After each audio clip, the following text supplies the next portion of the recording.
അസ്സലാമു അലൈക്കും വറഹ്മത്തുള്ളാഹി.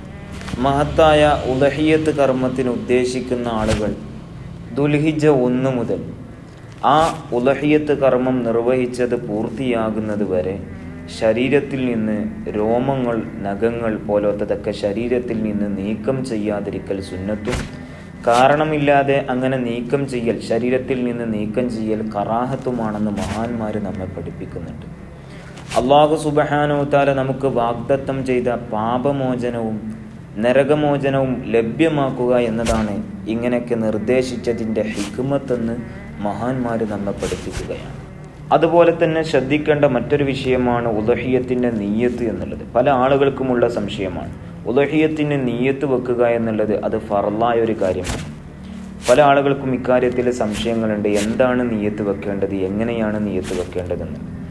ആ ബലികർമ്മത്തിന് വേണ്ടി തയ്യാറാകുന്നതിന് അല്പം മുമ്പോ അല്ലെങ്കിൽ ആ ബലിമൃഗത്തെ നിർണയിക്കുന്ന സമയത്തോ നവൈത്തുൽ ഉളഹിയ്യത്തുൽ മസ്നൂനത്ത, സുന്നത്താക്കപ്പെട്ട ഉളഹിയ്യത്തിനെ നിർവഹിക്കാൻ ഞാൻ കരുതിയെന്നോ അല്ലെങ്കിൽ ഉളഹിയ്യത്തിൻ്റെ സുന്നത്തിനെ വീട്ടാൻ ഞാൻ കരുതി എന്നൊക്കെ വേണമെങ്കിൽ നിയ്യത്ത് വെക്കാവുന്നതാണ്.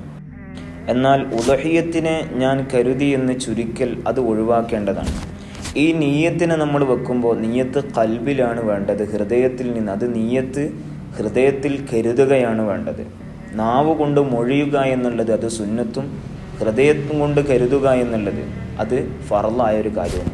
അതുപോലെ തന്നെ നമ്മൾ അറുക്കാൻ വേണ്ടി മറ്റൊരാളെ ഏൽപ്പിക്കുകയാണെങ്കിൽ ആ നിയ്യത്തിനെയും അദ്ദേഹത്തെ ഏൽപ്പിക്കാവുന്നത് കൂടെയാണ്.